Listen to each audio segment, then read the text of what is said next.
Thanks very much for staying with us. Time now for Eye on Africa with me, Georgia Calvin-Smith. Tonight, South Africa's president is excoriated by the country's highest court. Jacob Zuma is slammed for failing to pay back some of the millions in public money spent on doing up his private pad. The scandals fueled further calls for his exit. Also, Uganda's Supreme Court knocks back a legal challenge over the validity of the re-election of President Yoweri Museveni.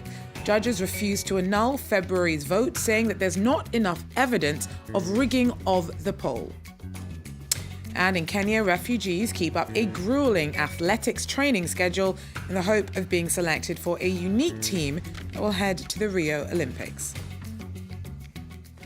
Well, first, South Africa's constitutional courts ruled that President Jacob Zuma flouted the constitution by failing to repay some of the $24 million of public money spent on a lavish upgrade of his private home. The damning verdict has further fueled calls for his exit. It's a serious blow for the 73-year-old Jacob Zuma.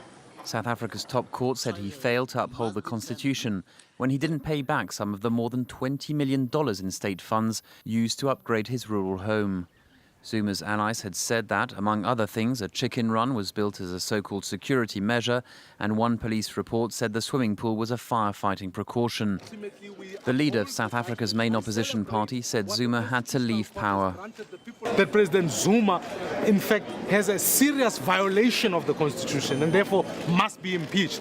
And so we uphold that, as our motion has gone in this morning, that ultimately President Zuma must be removed. It will be the best thing for South Africa, and the South African voters must remove the ANC at the local government elections, because that starts the journey towards South Africa's destination. Another opposition leader and former member of the ANC, Julius Malema, delivered a similar message. We'll stop him physically.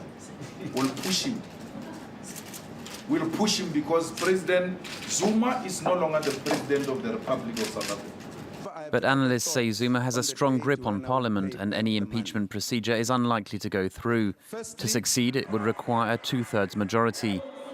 In a statement, the ANC said it respected the judgment by the Constitutional Court, while the government said it would now determine the appropriate action that needed to be taken. So Zuma's no stranger to scandal, and his career has been peppered with controversy. He's so far ridden out all of them. Our Aisha Ishmael tells us that despite this latest blow, impeachment is still unlikely. It's highly unlikely that the impeachment process will amount to anything.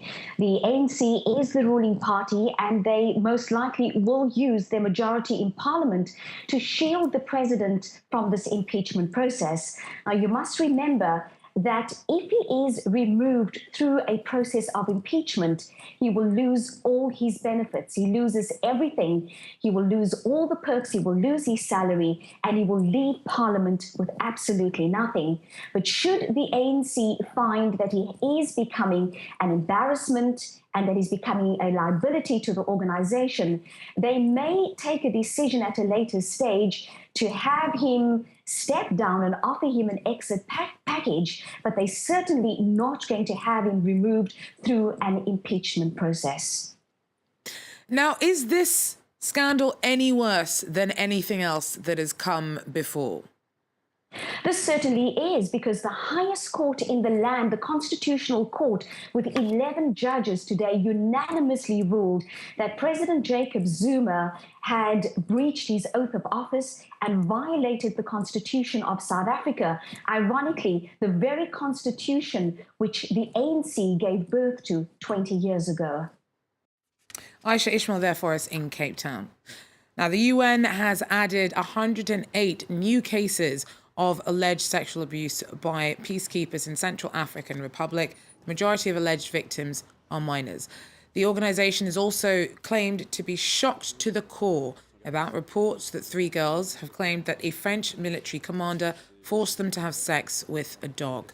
The sickening allegations are still being investigated, but dramatically widen the scope of an ongoing abuse scandal.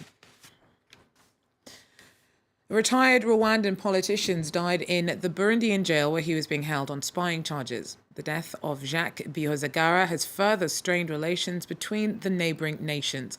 A former Rwandan ambassador to France and Belgium, he'd been detained in Bujumbura since December. Though the Burundian Justice Ministry speculated that he may have suffered from hypertension, Rwanda said that Biazagara's death is suspicious. Ugandan judges have given a clean bill of health to President Yoweri Museveni's electoral win last month, and so shot down a legal challenge alleging widespread vote rigging.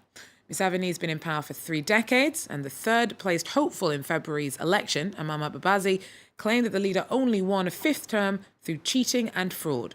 Well, EU observers also spoke of an atmosphere of government intimidation and questioned the Electoral Commission's independence. The Supreme Court, though, has ruled that there was not enough evidence to annul the vote. Rosebel Kagumiri joins us from Kampala with more on the reaction to the ruling from some quarters there. Many Ugandans were expecting something close to this. And of course, we saw a few supporters of the president celebrating in Entebbe, which is a town outside Kampala where the State House is. But we also saw a few buses which were empty, belonging to the to the ruling party. But most of Uganda was quiet, and they did not expect much from the court because the court has ruled twice before without giving like the final dent in the election, showing that the election was really flawed. So this was not surprising. Nonetheless, people are still, it's kind of heartbreaking because it's for many people it's like you can never go to court to get justice when it comes to the presidential election, and it's very specific. So it kind of has an impact on electoral democracy in Uganda, just like the conduct of the election has already had devastating effects on our electoral democracy. Rosebel Kagumiri there for us in Kampala. Well, finally, high up in Kenya's rugged Ngong Hills, refugees are taking a run at the chance to train to be selected for a unique team for the Rio Olympics. Hand-picked athletes from Kenya's vast refugee camps have their eyes set on racing in Brazil in August.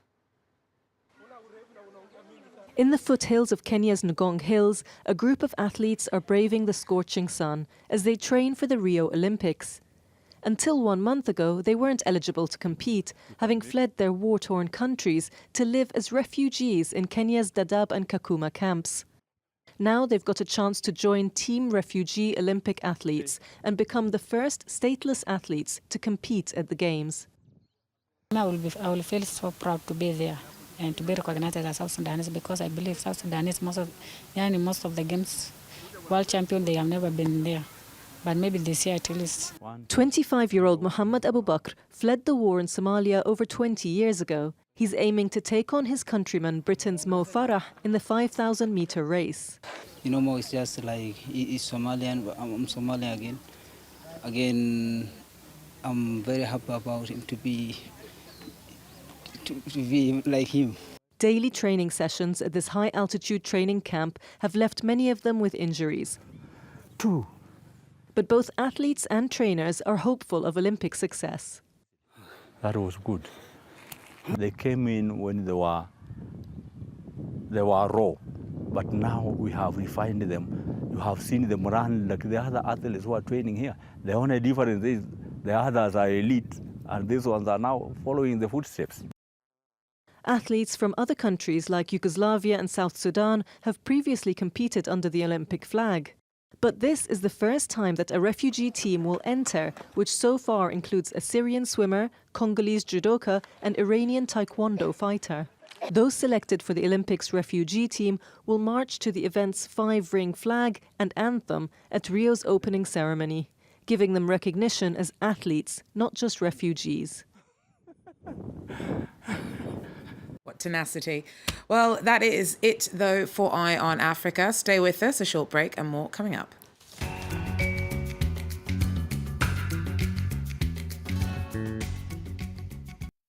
Hello there, this is Live from Paris on France 24. Get connected with France 24 social media. Take the first step. Tweet, like, become a fan of, break away from your TV. Find another dimension. Become even more linked up to the news with France24.com, together with our mobile and tablet apps. France 24. Get a connected view of the world.